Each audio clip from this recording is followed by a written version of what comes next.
Welcome back everyone. Before we dive in, be sure to drop your thoughts, feelings, and lessons in the comments below. Like the video and subscribe so you never miss stories like this. Let's get into it. I never thought I would be the guy with a revenge story. My name is Malik Preston. 3 years ago I was a black programmer with big dreams and a mortgage that stayed heavy on my shoulders in Raleigh, North Carolina. My apartment was small, but it felt smaller because it was packed with computer gear and the startup platform I worked on every night. My wife, Tiana Preston, said she believed in me. I believed her, and I believed the code would change our lives. I kept my voice steady. No one laughed. One evening I was hunched over my keyboard, fixing the last bugs before a demo. Tiana walked in and said, "Malik, we need to talk." I answered without turning, 5 minutes. I am almost there. She said, "No, now," and the edge in her voice made me look up. She stood by the door with 2 suitcases, dressed like she was heading somewhere important. My stomach dropped. I asked what was going on, even though I could feel the answer coming. I did not argue. The room stayed quiet. Tiana set a manila envelope on the coffee table. "Divorce papers," she said. "I already signed." The room felt like it leaned. I asked what she meant and said we could work through this. She laughed, but it was cold. She said she was done living on promises, done clipping coupons, done shopping by the cheapest aisle while her friends posted vacations. I stood up and told her I was close, so close that the platform would change everything. She said I had been close for years. I watched and waited. That was the truth. Then Tiana said, "I met someone else." I asked who, and she said, "Gerald Stokes." At first it was just a name, then it hit. Gerald Stokes was the black CEO of Stokes Technologies, one of the biggest tech companies on the East Coast. I had read his interviews and imagined pitching him someday. I asked how she met him. She looked away and said she applied for an executive assistant role at his company 6 months ago and never told me, because she knew I would call it betrayal. I remembered every word. I stayed focused. I repeated, 6 months, and my voice cracked. Tiana admitted they had been together for about 4 months. She said Gerald could give her the life she wanted, the life I promised when we married. She listed it like proof: a penthouse in Manhattan, a house in the Hamptons, private flights. Her eyes lit up on the word private. I asked about love. She said she was learning to love him, but she knew she did not love our life anymore, and she said it like a conclusion. I did not explain further. Nothing felt accidental. Tiana gestured at our apartment and said she was tired of watching me waste potential on pipe dreams. I said I was building something real. She snapped that I was hiding from reality, and real successful people were out making connections, not sealed behind a screen. She checked her watch and said Gerald was waiting downstairs. She would stay at his place until the divorce was final. She said her lawyer would contact me about assets, then looked around and implied there was nothing worth dividing. I kept my face still. The room stayed quiet. I let it sit there. I said it plainly. I asked her to give me a chance: 1 week, 1 finished platform, 1 investor meeting. Tiana said she had heard it all, and even if I succeeded it was too late for us. She lifted her suitcases and said Gerald knew real investors, not the small-time angels I chased, and he could have helped if I was not too proud to ask. I said I wanted to make it on merit. She replied, "And look where that got us." Then she told me to sign and not drag it out. I watched and waited. I did not argue. That was the truth. As she reached the door, I asked the question that burned. "Did you tell him about my platform, about the algorithms?" Tiana stopped with her back to me. She said Gerald was interested, asked questions, and she might have shared details. The betrayal landed fully. I told her that was proprietary information, years of work, and she had no right. She turned and for a moment her face softened, then it hardened again. She said it did not matter because even if my idea was good, Gerald had resources to develop it faster. I remembered every word. I stayed focused. I told her to get out, and she said, "Gladly." At the door she delivered one last line that sounded rehearsed. She said Gerald told her men like me were a dime a dozen in this industry, and ideas were worthless without capital and connections. Then she was gone, leaving perfume in the air and papers on the table. I stood there staring at the envelope until time stopped feeling real. The apartment sounded different without her, like every wall was listening. I did not touch the papers that night. No one laughed. I did not explain further. I watched and waited. Eventually I walked to the kitchen and opened a bottle of Johnny Walker Black we had saved for a special occasion. 3 glasses in, the shock turned into focus. Tiana had not only ended our marriage, she had put my entire future at risk. If Stokes Technologies released anything close to my platform, my work could become worthless, and I would be fighting my own creation backed by money and lawyers. I called my friend Maurice Benton, an IP attorney. When he answered, my voice shook, but I told him the facts. The room stayed quiet. That was the truth. Maurice went silent, then asked if Tiana ever signed an NDA. I said no, because she was my wife and I never thought I needed one. He called it a rookie mistake, but he did not scold me for long. He told me to document everything: start dates, commits, design notes, and proof that the core algorithms were mine. He warned litigation against a giant could take years. Then he said, one battle at a time. Finish the platform, ship it, establish priority, and then we watch what Stokes tries to sell. I kept my voice steady. I did not argue. I stayed focused. After I hung up, I looked around the apartment that suddenly felt too empty. Tiana's insult replayed in my head. That night I made a decision. I would finish the platform and make it better than anything Gerald Stokes could launch. I would build a company, force the market to notice, and make sure he paid for trying to take what I built. The next morning I woke with a headache and a clear determination. The divorce papers still sat on the table. They could wait. I had work that I could not do. I watched and waited. I said it plainly. Nothing felt accidental. I started logging everything the way Maurice told me. I exported commit histories, printed design summaries, and backed up the repository in more than one place. I wrote down dates, names, and the exact features I considered proprietary. It was not romantic work, but it was necessary work. I could not afford to be casual anymore. I did not call Tiana. I did not ask for a meeting. I treated the end of my marriage like a closed ticket and the start of a legal risk like a new one. I stayed focused. The room stayed quiet. That was the truth. On the 4th day of a coding marathon fueled by caffeine and anger, my doorbell rang. A courier delivered a package from Stokes Technologies. Inside was a check for $50,000 and a letter acknowledging conceptual similarities between my work and their upcoming product. The tone was polite but dismissive, like they were buying my silence. I stared at the number and felt heat rise in my chest. $50,000 was the price they put on my years. I ripped the check into confetti and tossed it in the trash. Then I picked up my phone and called Caleb Marshall. I did not argue. I watched and waited. I photographed the check and letter before I destroyed them. I emailed copies to Maurice with a single line, "They tried to buy it." He replied fast and told me to keep the package and envelope as evidence. I sealed everything in a file folder and put it in a safe place. The disrespect in that letter did something useful to me. It stripped away hesitation. I did not need closure, and I did not need an apology. I needed speed, proof, and leverage. I looked at my code window and went back to work without blinking. I kept my voice steady. I stayed focused. Nothing felt accidental.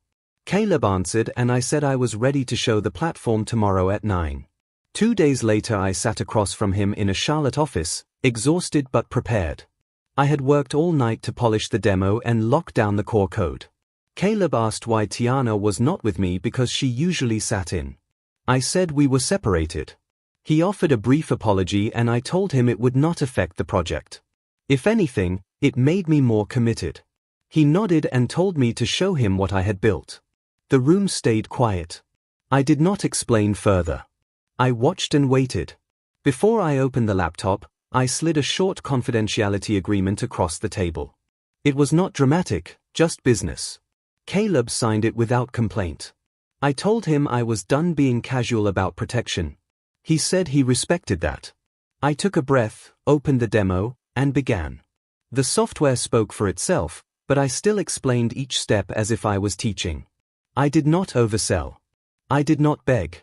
I said what it did and then I showed it doing it. That was the only language that mattered. I kept my voice steady. I stayed focused. No one laughed. I explained how my predictive analytics engine processed unstructured data faster and more accurately than current tools. As I demonstrated, Caleb's interest became obvious. When I finished, he said it was impressive, but he heard Stokes Technologies was developing something similar.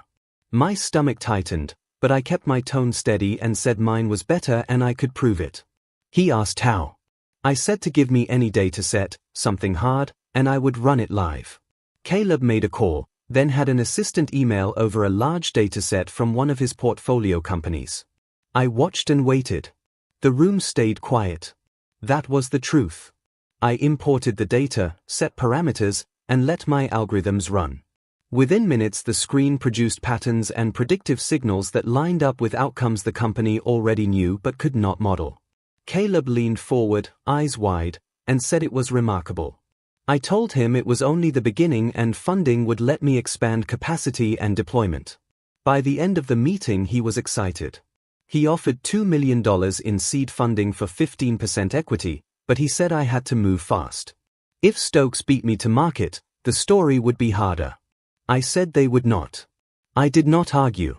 I stayed focused. We negotiated the term sheet the same day. Caleb moved quickly, but he tested my boundaries, and I held them. I would not give away control. I would not delay for comfort. When the last detail was signed, I felt relief for 1 second, then I felt urgency.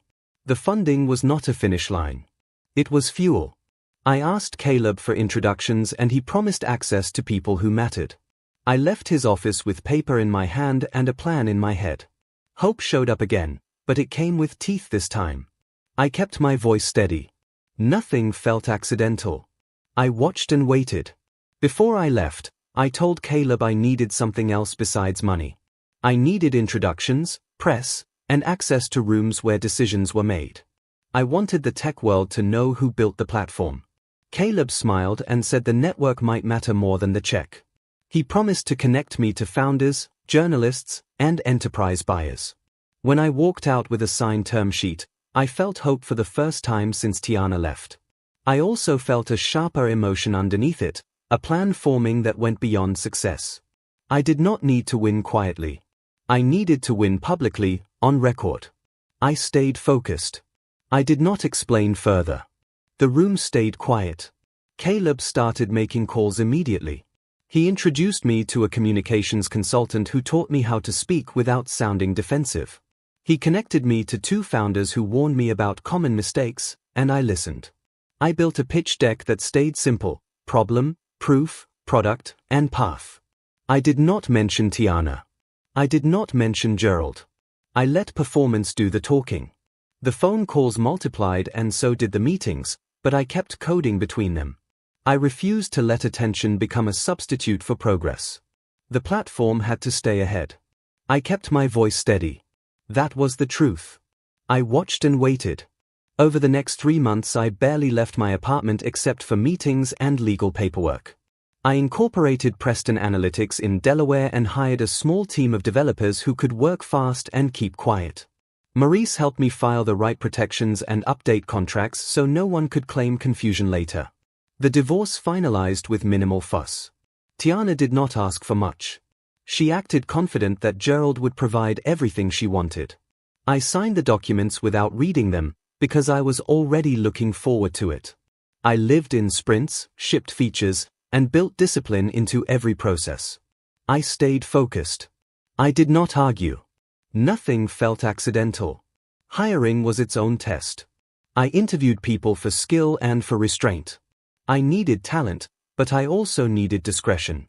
Everyone signed agreements, and everyone learned that access would be earned, not assumed. I set up internal audits and simple rules: document decisions, protect code, and speak plainly in meetings. My team did not need speeches. They needed clarity. Some nights we worked until sunrise and then did it again. I stopped counting hours because hours did not matter. The platform had to be ready to stand in public, and the company had to be ready to survive pressure. I kept my voice steady. The room stayed quiet. That was the truth. 6 months after Tiana walked out, Preston Analytics launched at TechCrunch Disrupt. Caleb coached my presentation and helped me clean up my look without turning me into a cliché. I kept it simple and direct. The demo landed. 3 major clients signed on the spot. We left with a waiting list for the beta and interest from firms about a Series A. A week later, Stokes Technologies announced a delay in their analytics platform, citing technical challenges. People whispered that their algorithms were not performing as promised. I knew why. They had pieces of my idea, but they did not have the full picture, and their shortcuts were showing. I watched and waited. I did not argue. I stayed focused. The coverage from Disrupt changed everything. My inbox filled with partnership requests, interview questions, and customer problems people wanted solved. I said yes to what mattered and no to what distracted me. I kept my team on the product and kept myself on the story, proof, not hype. Caleb arranged a few press hits, and I learned to answer questions without giving away my edge. In every interview I mentioned Raleigh, the tiny apartment, and the long nights, because it was true. I did not mention Tiana because she was not part of the product. Stokes' delay became my quiet advantage, and I did not waste it. I stayed focused. Nothing felt accidental. The room stayed quiet. Caleb asked what I wanted next, steady growth or a big swing. I said big. 2 weeks later, Preston Analytics opened a sleek office in Manhattan, 10 blocks from Stokes Technologies headquarters. It was deliberate. I wanted Gerald to know I was in his territory and not hiding.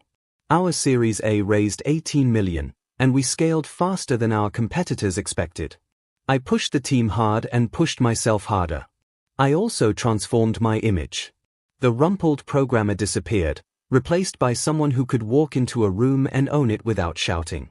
My new address in Tribeca and my tailored wardrobe were not vanity. They were tools. I watched and waited. I did not argue. That was the truth. Moving to Manhattan was a message, and I meant it. I toured the space myself and chose the location because it forced proximity. I wanted Stokes to feel my presence in the same air, not just on a screen. I held meetings with enterprise clients and showed them results without drama. I hired a sales lead who understood that credibility comes from delivery. When competitors whispered that I was too young to challenge Stokes, I kept shipping. My team understood what speed meant now. We were not building a feature, we were building a position in the market that could not be ignored. That became our routine: build, prove, sign, repeat. I stayed focused. Nothing felt accidental. I dated carefully, and I did it with intention. I chose women who had their own careers and their own public lives, and I kept those relationships clean and private. If a photo appeared, it appeared. I assumed Tiana would see it because she used to track status the way some people track weather. I did not call her. I did not send messages. I let the contrast speak for itself. 9 months after launch, Preston Analytics had 50 employees, Fortune 500 clients, and a valuation approaching $200 million. We competed directly with Stokes Technologies for contracts, and we started winning more than we lost. Then an invitation arrived, the annual Tech Innovation Summit. Gerald Stokes was scheduled to present the same day. I watched and waited. I kept my voice steady. The night before the summit, I could not sleep. I stood at the window of my hotel suite and looked at the Manhattan skyline, rehearsing what I would say if we came face to face. Would Gerald recognize my name? Had Tiana told him her ex-husband now ran the company headlines kept comparing to his? The next morning I arrived early, listened to keynotes, and waited for my slot. When I took the stage, the room was packed. I spoke plainly about how Preston Analytics was changing predictive data analysis across industries. The audience leaned in. The questions were thoughtful. I answered them without rushing. As I wrapped up, I saw Gerald at the back of the room watching with a frown. Tiana stood beside him in a designer dress. Our eyes met, and her face showed shock. I stayed focused. I did not explain further. I finished to enthusiastic applause and stepped down as the moderator announced Gerald Stokes. We passed each other on the steps. Up close he was older than his photos, silver at the temples and calm in a way money teaches. He extended his hand and said, Impressive presentation. Gerald Stokes. I took it and said, Malik Preston, Preston Analytics. His eyes narrowed as recognition arrived. He asked, any relation to Tiana Preston? I said, ex-husband. His mouth tightened, then the moderator called his name again and he had to move. I walked toward the back where Tiana stood frozen. I greeted her, and she said she had no idea I would be there. I kept my tone polite. I watched and waited. The room stayed quiet. Tiana said I had changed. I said success does that. She lowered her voice and asked if Gerald knew who I really was. I nodded toward the stage and said he did now. Then I added, lightly, that I had not mentioned how helpful she was when she shared details of my early algorithms with his team. The color drained from her face. She started to deny intent, then stopped. I told her it was fine and called it water under the bridge. On stage, Gerald struggled. His presentation sounded polished but thin, and the room felt it. The questions turned sharp. He answered, but the energy was gone. I told Tiana her husband seemed to be having a rough time and I heard Stokes had setbacks. She asked what I was doing. I said I was building a company, the same thing she always wanted me to do. I stayed focused. Nothing felt accidental. I did not argue. Gerald walked back with a forced smile and took Tiana's arm. He barely acknowledged me. He said they had dinner. Tiana kept looking back at me. I told her New York was small in some ways and we would probably see more of each other. Gerald gave me a curt nod and wished me luck with my startup. I corrected him and said we were past the startup phase. I wished him luck with his technical challenges. His jaw tightened, but he said nothing. They left, and a satisfaction I did not expect settled in my chest. The summit marked a turning point. In the weeks after, the industry buzzed with comparisons between Preston Analytics and Stokes Technologies, and most favored the newcomer. Our valuation climbed. Theirs began a slow descent. I stayed focused. I remembered every word. I leveraged the momentum hard. We targeted Stokes' key clients with demos that highlighted superior performance. We did not insult Stokes, we outperformed them. My team built proof packs with clear metrics and clean documentation so procurement teams could say yes without risk. Within 2 months we signed contracts Stokes expected to win. Recruiters started calling Stokes employees, and some answered. We hired 3 of their top developers, and their departure landed like a headline even before the press noticed. My profile rose with the company. I was featured in Forbes, invited on CNBC, and profiled in the Wall Street Journal. In every piece, I mentioned Raleigh and bootstrapping, because it was true. I let the contrast sit there. I watched and waited. I did not argue. 6 months after the summit, we landed a contract with Global Finance Partners, one of Stokes' oldest and most profitable clients. The day the news broke, our valuation jumped, and my phone buzzed with a text from an unknown number. This is not a game you want to play. Back off. I saved the number and did not respond. The threat confirmed what I already knew. Gerald felt pressure. I told Denise, my CFO, to tighten our security and monitor unusual access. I told Maurice to log the message as evidence. I refused to act scared. Fear would slow me down, and speed was my advantage. I kept my voice steady. The room stayed quiet. Nothing felt accidental. 2 weeks later, I attended a charity gala at the Metropolitan Museum of Art. As I moved through the crowd, I saw Tiana alone near a statue, looking troubled. I approached and asked what she was thinking. She jumped, then said I seemed to be everywhere. I said it was that kind of town. She told me Gerald was not there, dealing with a situation at the office. She sipped champagne and asked if I knew anything about Global Finance Partners. I said they made a business decision. She said it felt personal. She asked what I wanted, revenge. I said I wanted to build the best company I could. If that impacted Stokes, that was competition. She said I had become cutthroat. I said I learned from the best. I gestured at the room and asked if this was not what she wanted. I watched and waited. I did not argue. Tiana said she and Gerald were getting married next month at the plaza. She asked me to stop what I was doing as a wedding gift. I laughed once and said she was just getting started if she thought I would stop. Tiana gripped my arm and warned Gerald was dangerous when cornered. I told her he did not know what I was capable of. I removed her hand gently and told her to enjoy her evening and give my best to the groom. As I walked away, my phone buzzed with a text from my CFO, Denise Carter, "We need to talk. Stokes is making moves." The next morning I learned what she meant. Stokes Technologies filed a lawsuit against Preston Analytics alleging intellectual property theft and corporate espionage. The irony was sharp enough to taste. I kept my voice steady. Maurice reviewed the filing and said it was a desperation play meant to spook investors and slow momentum. I asked if we could counter. He said yes, with pleasure.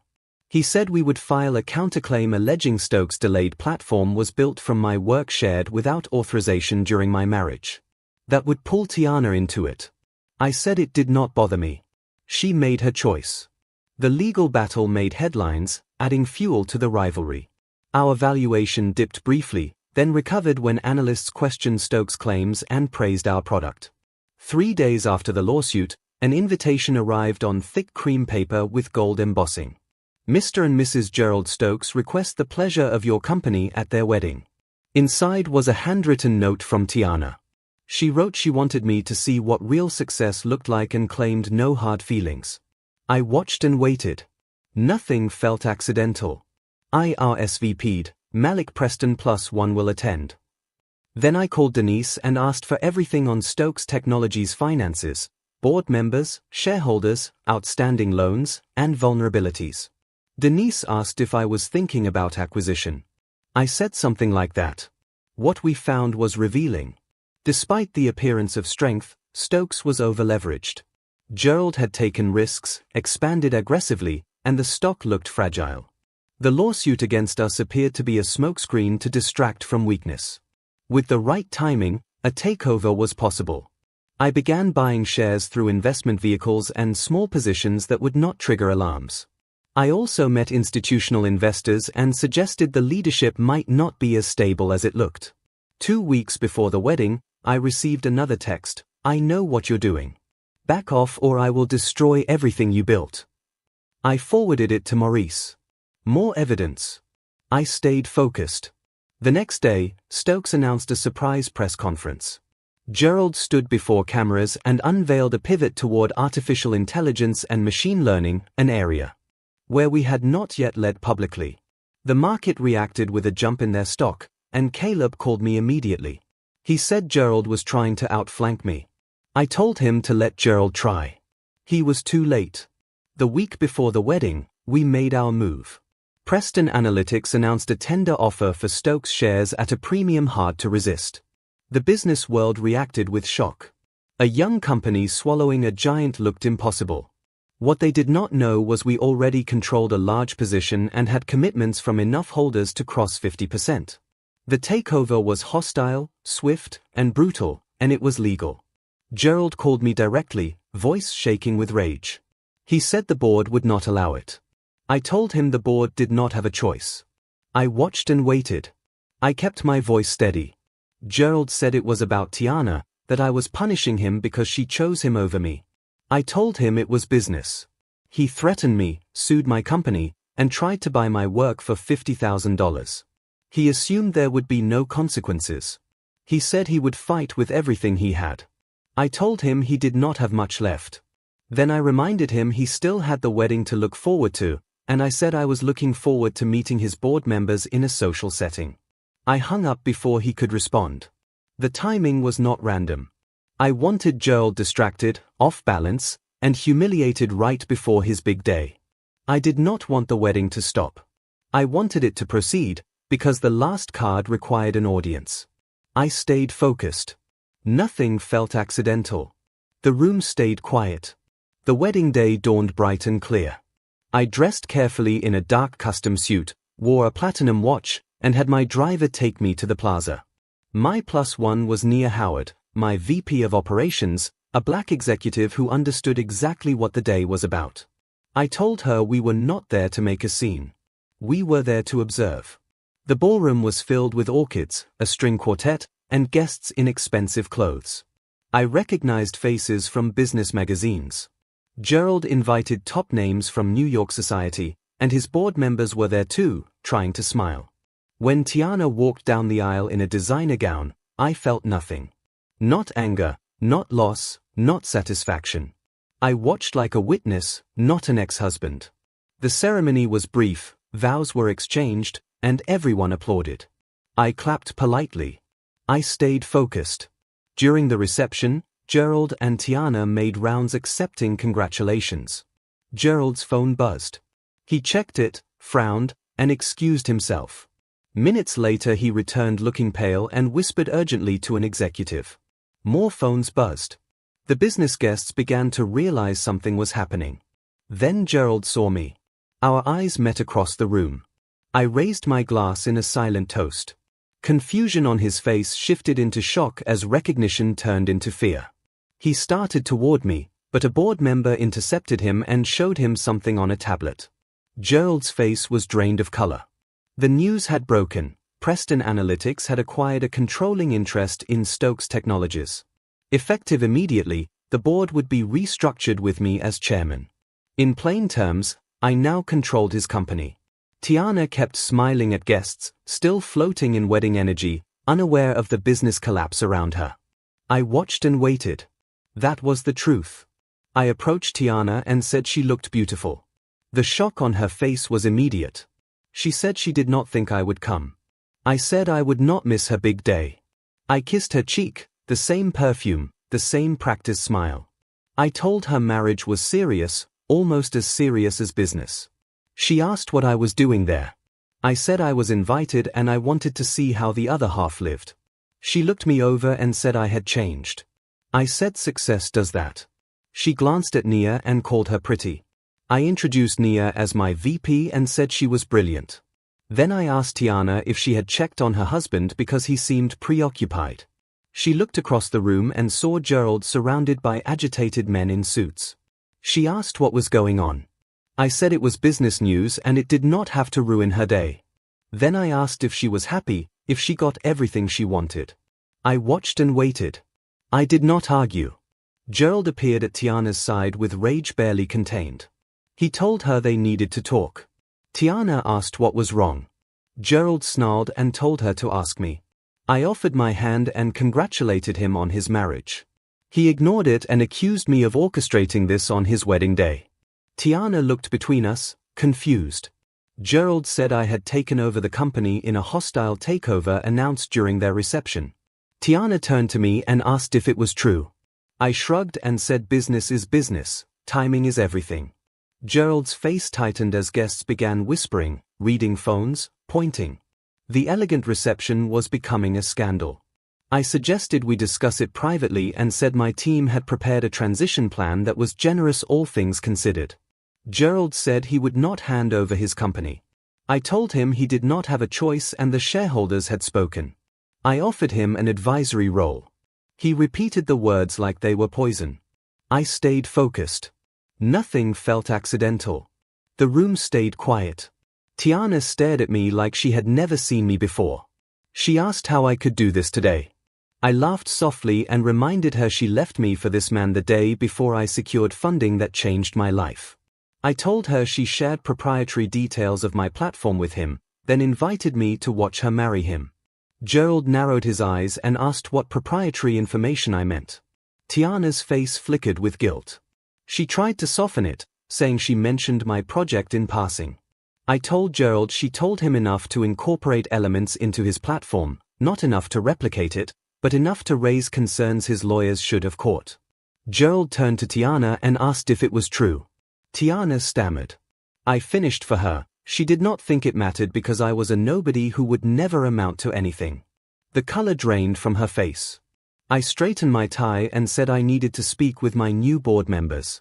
As I turned, Tiana grabbed my arm and asked for 5 minutes privately. Gerald was pulled away by executives, too distracted to notice. I watched and waited. I kept my voice steady. I followed Tiana to a balcony off the ballroom. Manhattan lights sat beyond the railing like a backdrop. Tiana apologized for how things ended and for what she said that day. I asked which part she meant, calling me a failure or sharing my work. She said all of it. She said she was unhappy and felt stuck. I asked if she was happy now. She glanced back toward the reception where chaos was spreading through suits and dresses. She said she thought she was until the money and power were threatened. I said it was interesting how that works. She insisted she did not marry Gerald only for money. I raised an eyebrow. She amended it, not only money, but stability, status, certainty. She said dreams do not pay bills. I gestured to myself and asked if this looked like a dream. I said Preston Analytics was valued over $1 billion, employed hundreds, and now controlled Stokes. I watched and waited. That was the truth. Tiana said she did not know it would happen so fast. She said when she heard the company was doing well, she assumed it was moderate success, nothing like this. I told her she never believed in me, not really. She protested that she supported me for years. I asked why she invited me to the wedding. The real reason. She looked away and said she did not know, maybe closure, maybe proof she was happy. I suggested she wanted to rub her new life in my face and prove she made the right choice. She did not deny it. Then she asked what happened now. I said Gerald had two choices, fight a losing battle or accept a transition package and walk away with his dignity somewhat intact. Then she asked, quietly, and us? I told her there was no us. There had not been for a long time. She stepped closer and said things were different now and we could try again. I almost laughed. She had been married for an hour. She said marriages can be annulled. I asked if she was really suggesting we rekindle now that I had money and power. She said that was not fair and she always cared. I told her history is not enough. I said I deserved someone who believed in me when things were hard. I stayed focused. I did not argue. Tiana's eyes filled with tears. She asked what she was supposed to do now, go back in there and pretend everything was fine while her husband's company fell apart. I said that was up to her. I told her if I were her, I would start thinking about a prenup, because Gerald's net worth just took a hit. She accused me of enjoying it. I said honestly I thought I would, but I did not. I said I felt free. She said she never meant to hurt me and she only wanted more than what we had. I told her she got more than she bargained for. I said goodbye and walked back inside. The reception looked like a building after the lights go out. Gerald was nowhere to be seen, likely pulled into an emergency meeting with lawyers. Guests were leaving in groups. Nia found me near the bar and said the transition team was ready. I nodded and told her we should leave. I watched and waited. I kept my voice steady. As we headed toward the exit, commotion erupted near the gift table. Gerald returned, face flushed with rage and alcohol. He shouted my name and pointed at me. He asked if I thought it was over, if I thought I won. Guests turned to stare as he staggered forward. Tiana tried to take his arm and told him not here. He shook her off and said he wanted everyone to know what kind of man I was, the kind who would ruin a wedding out of spite. I told him he had enough champagne and he should listen to his wife. Gerald laughed bitterly and said, "My wife?"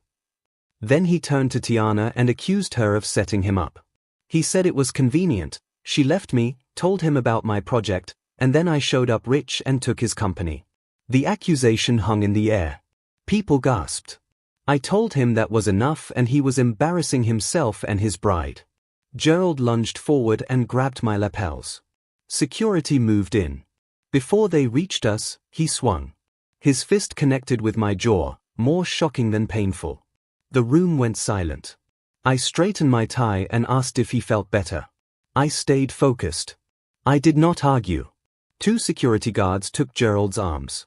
He struggled for a second, then his energy collapsed. I told security I would not press charges. It was his wedding day, and the headline already wrote itself. Tiana rushed to Gerald, face tight with humiliation. She apologized, but I could not tell if she meant to me or to everyone watching. I told her to take care of her husband because he was going to need her. Nia and I walked out as whispers followed us. In the car, Nia asked if it was worth it. I touched my jaw and felt it start to throb. I did not answer with a speech. The next morning it was everywhere, the wedding day takeover and the groom's meltdown.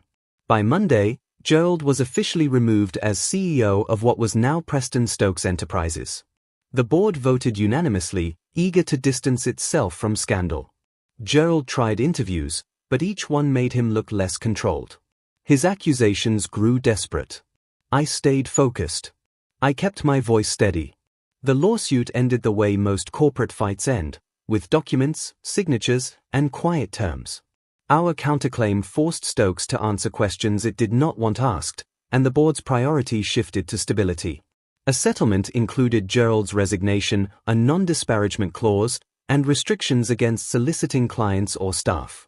He received severance tied to the market, not to emotion. The court dismissed remaining claims with prejudice once the agreement was executed, and the case became a footnote.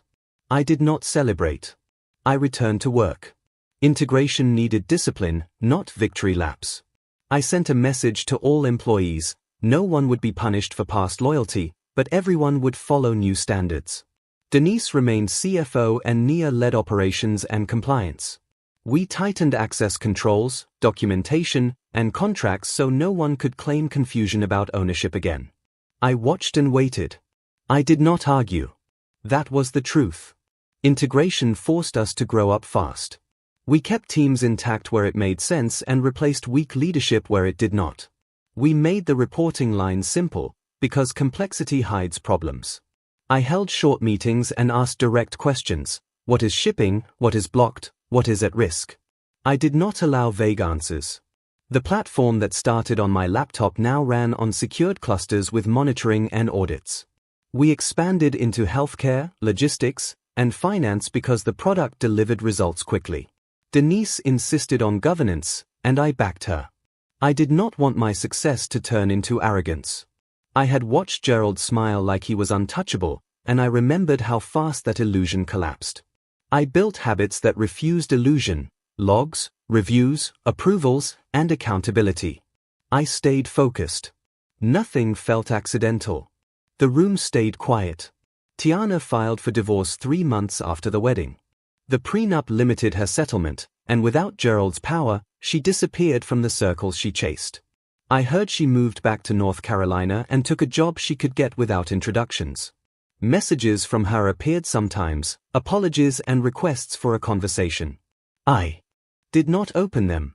I did not want explanations that tried to soften what happened. I had the facts, and they were enough. She left because she wanted status and certainty. She shared details that were not hers to share. She returned when the status looked shaky. I refused to be an exit plan. People called me cold when they heard I never responded, but they did not stand in my apartment when the envelope hit the table. They did not hear her contempt when she implied there was nothing to divide.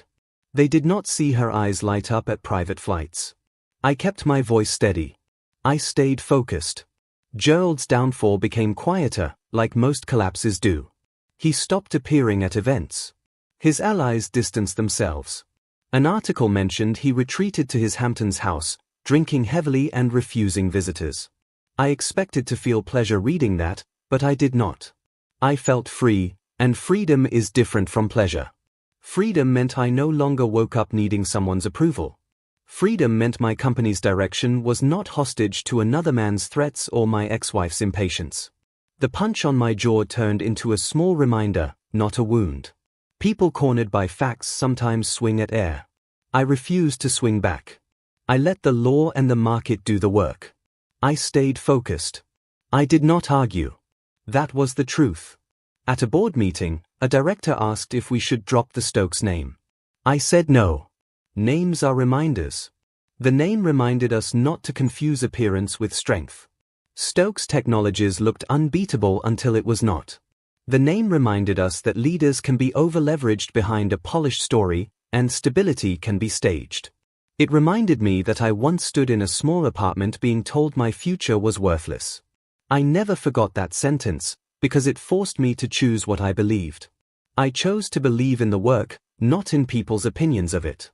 I told the board the name was not a trophy. It was a ledger. It recorded what happens when someone tries to buy your work for pocket change and threatens you when you refuse. It recorded what happens when loyalty is treated like a temporary condition. The room stayed quiet. I let it sit there. I watched and waited. Maurice emailed me months later, all filings complete. Case closed. I thanked him and closed my laptop. I did not pour whiskey. I drank water and went to sleep. The next morning I ran a simple checklist: client health, platform uptime, hiring plan, and next release. I treated the company like a living system that needed steady care, not like a weapon. Still, I did not pretend the original wound never happened. It shaped my discipline. I documented, I protected, and I moved fast without being reckless. If someone asked what happened at the plaza, I summarized it in one sentence. A man tried to take what he did not build, and he lost the right to lead. If they asked what happened in Raleigh, I said a woman made a choice and did not like the consequences. People want the emotional version, but facts carry weight. I built a platform, proved it with data, raised funding, protected the code, scaled the company, and took control because the numbers allowed it. I kept my voice steady. That was the truth. I drove past my old apartment one night after a late meeting, parked, and watched the lights in other windows. I thought about the blinking cursor, the code commits, and the nights I believed in something no one else could see. I thought about the envelope on the coffee table and the check I tore up. I did not feel anger. I felt clarity. I built my life with my hands and my mind, and I could rebuild it without anyone's permission. That was the only revenge I needed. I started the car, left the block, and drove back toward the life I built, not the one I begged to keep. I did not look for Tiana. I did not look for Gerald. I looked ahead, because ahead was mine. I stayed focused. I did not argue. Nothing felt accidental. The room stayed quiet. I remembered every word. The end came as facts, not poetry, and that was enough. The morning after that drive, I walked into the office and did what I always did. I asked for status updates, reviewed the roadmap, and signed off on the next release. I kept meetings short and decisions documented. I was not chasing anyone anymore, and I was not trying to prove myself to a spouse who already left. The work was the point, and the work was working. Clients stayed, teams stabilized, and the platform kept outperforming expectations.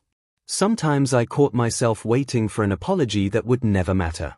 Then I reminded myself that closure is not a person's words, closure is living without them. I chose that kind of closure and carried it quietly through the day. I stayed focused. I kept my voice steady.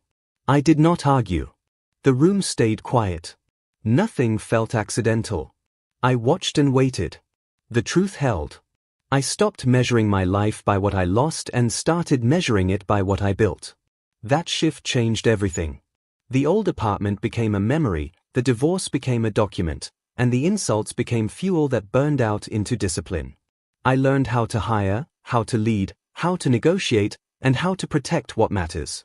I learned that love without respect is just a delay. I learned that people who chase status will always chase it, because status never feels secure to them. I did not hate Tiana for leaving. I hated what she tried to take with her, my future. When I protected my future, the hate had no job left. It faded. What remained was direction. I kept moving. I stayed focused. I did not argue. That was the truth. I watched and waited.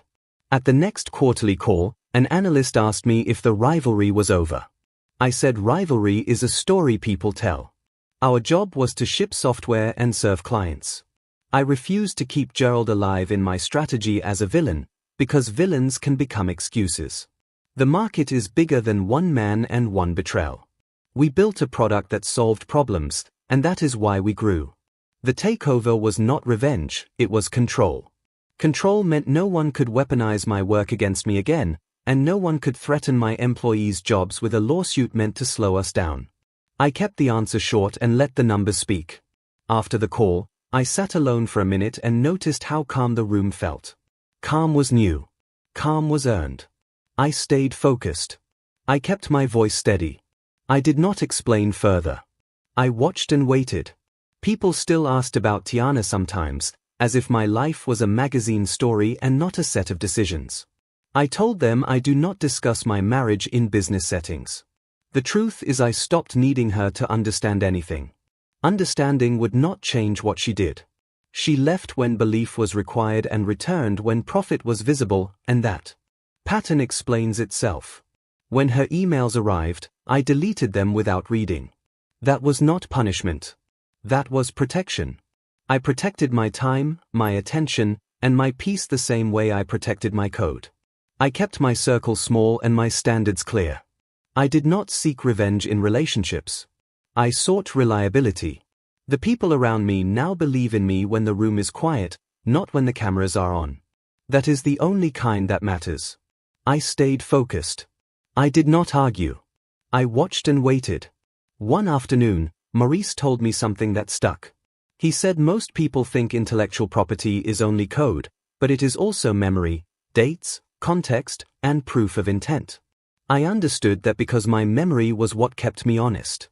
I remember Tiana's suitcases, her envelope, and her tone when she said there was not much to divide. I remember the check Stokes sent me like a tip. I remember Gerald's face when the tablet showed him the truth. Those memories do not haunt me. They guard me.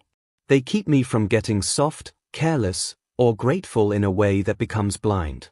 Success did not make me better than anyone. It made me responsible for more people. Responsibility requires clarity, and clarity requires remembering. That is why I keep the name, the records, and the discipline. I do not need to punish anyone now. The consequences already exist, and they are visible. I stayed focused. I kept my voice steady. I watched and waited. On a Friday evening, Nia asked what I wanted next.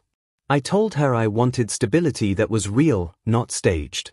I wanted systems that outlasted personalities. I wanted a company that did not panic when a leader left or a headline hit.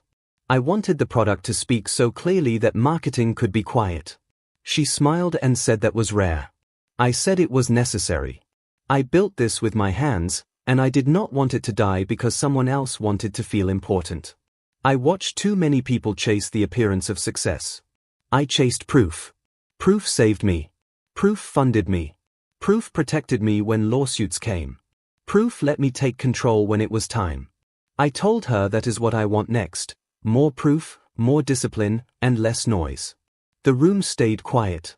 I let it sit there. I stayed focused. I did not argue. That was the truth. I watched and waited.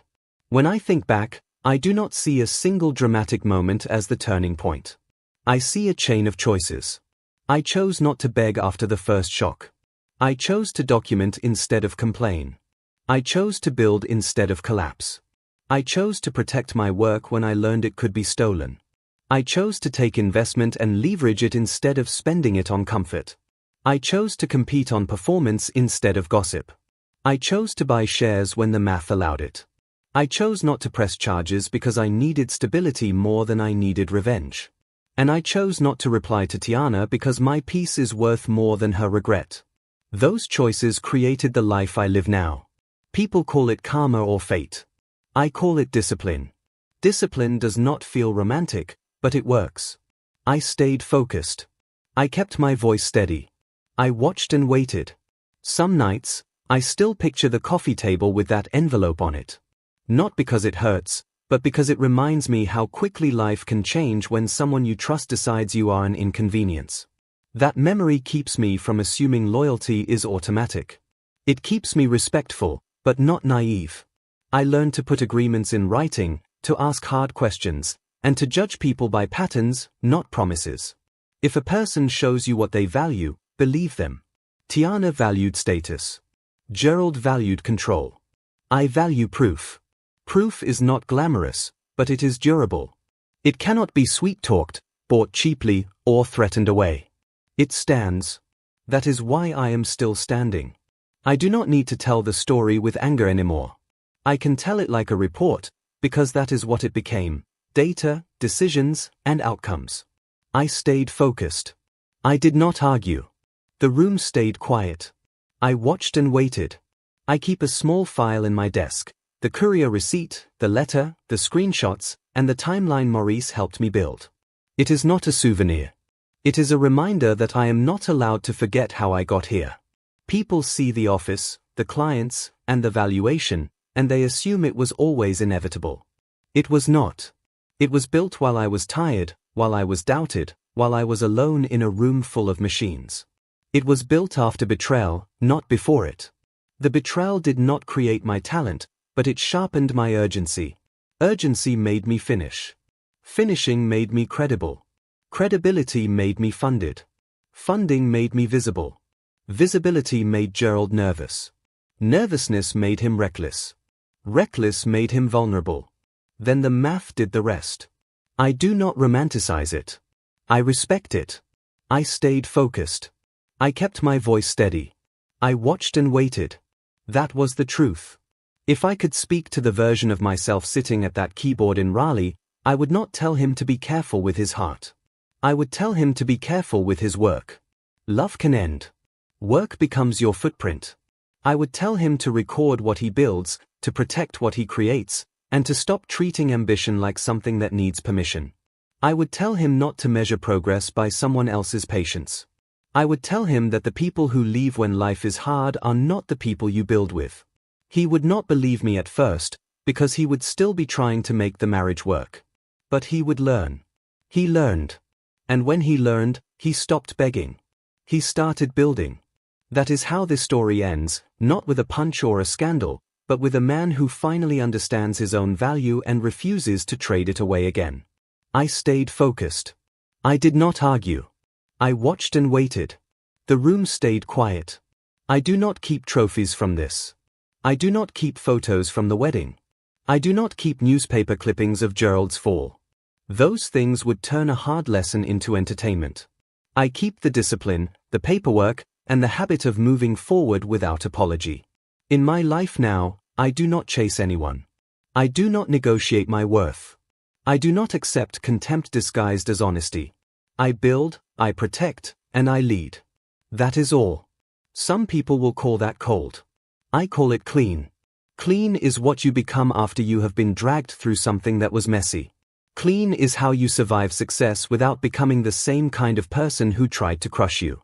Clean is how you sleep at night. And I sleep now.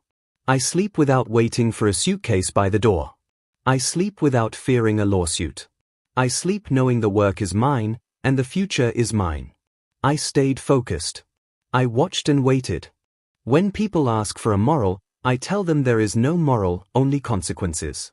Tiana wanted more and she reached for it the fastest way she could. Gerald wanted my work and he tried to buy it, then intimidate it, then sue it. I wanted proof and I built it. The consequences followed each choice like a shadow. That is all this story is, choices and shadows. I did not get everything I wanted back. I did not get my marriage back. I did not get time back. But I got something better than revenge. I got ownership of my life. Ownership is quiet. It does not need applause. It does not need an audience. It is a man sitting in a room, making a decision, and then living by it. I made mine. I will keep making it. That is the end of the story, and it is also the beginning of every day after it. I keep my voice steady. I stay focused. I watch and wait. The room stays quiet. I do not wish harm on anyone. I do not wish Gerald another drink or Tiana another regret. I wish them what they earned, because that is what life hands out when you keep choosing the same things. My part is done. I built what I said I would build. I protected what I said I would protect. I refused what I needed to refuse. The rest is maintenance, not drama. Maintenance is not interesting to outsiders, but it is where companies live and die. I show up, I review, I approve, and I ask the hard questions. I teach my team to do the same. That is the legacy I want, a place where people can build safely, not a stage for egos. And if someone tries to take what we built, they will find what Gerald found. They will find records. They will find proof. They will find people who do not panic. They will find consequences. I keep my voice steady. I do not argue. I watch and wait. The room stays quiet. That is the truth. I never needed to ruin a wedding to feel powerful. I needed to stop feeling powerless. Power, for me, is writing code and owning the result. It is signing contracts and honoring them. It is building a team and protecting them from chaos. It is closing a laptop at night and knowing tomorrow is not dependent on someone else's mood. That is what I have now. When I think of Tiana, I do not think of love or hate. I think of a lesson. When I think of Gerald, I do not think of fear. I think of a warning about arrogance. When I think of myself, I think of the moment I chose to stand up and move forward instead of shrinking. That choice did everything. Everything else was math and discipline and time. I will keep choosing that version of myself, quietly, every day, still today, now quietly again, simply, carefully, always clearly enough. If the ending shocked you, hit the like button and subscribe for more real lifestyle betrayal and payback stories, because the next one is even crazier. Also pin this comment: would you forgive Tiana, or never respond like Malik did? The end.